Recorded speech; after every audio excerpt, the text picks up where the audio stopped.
আজ 16ই আগস্ট, রাত পোহালেই 17ই আগস্ট। তো অন্নপূর্ণা ভান্ডারের টাকা আগামীকাল অ্যাকাউন্টে আসবে তো? অনেকে এটা খুব চিন্তার মধ্যে আছেন। ভিডিওটা স্কিপ করবেন না, সবটা দেখুন এবং চ্যানেলটা সাবস্ক্রাইব করে রাখুন বিভিন্ন সামাজিক প্রকল্পের সঠিক আপডেট সঠিক সময়ে পাওয়ার জন্য।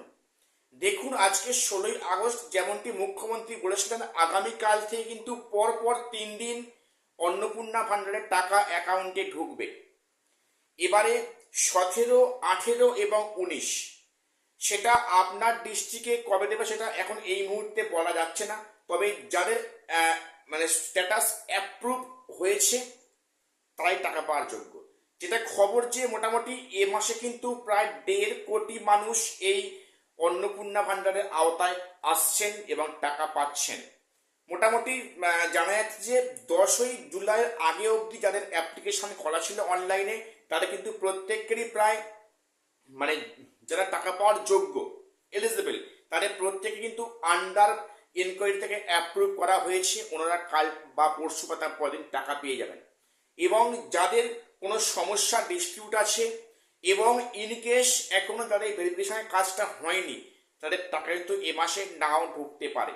এবং 10 তারিখের পরে যারা অ্যাপ্লাই করেছিলেন 10ই জুলাইয়ের পরে, তাদের কিন্তু এখনো আন্ডার প্রসেস আছে, তাদের টাকা হয়তো এ মাসে আসবে না, সম্ভাবনা খুব কম।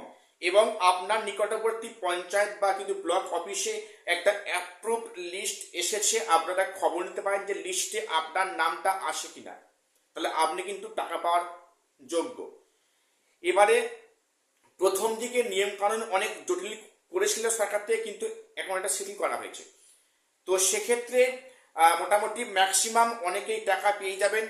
যারা আগের মাসে টাকা পাননি বা টাকা আগে একবারও পাননি, তারা কিন্তু এবারে টাকা অনেকেই পেয়ে যাচ্ছেন। মোটামুটি প্রায় 1.5 কোটি মানুষ কিন্তু এই মাসে অন্নপূর্ণার টাকা পাবেন। এবং সরকার থেকে এটাও বলা হয়েছে যে প্রতি মাসের সেকেন্ড উইক অর্থাৎ 10 থেকে 15 তারিখের মধ্যে কিন্তু প্রত্যেক মাসে এই টাকাটা আপনার অ্যাকাউন্টে ক্রেডিট হবে, যদি আপনি এই মানে প্রকল্পের জন্য এলিজিবল হন।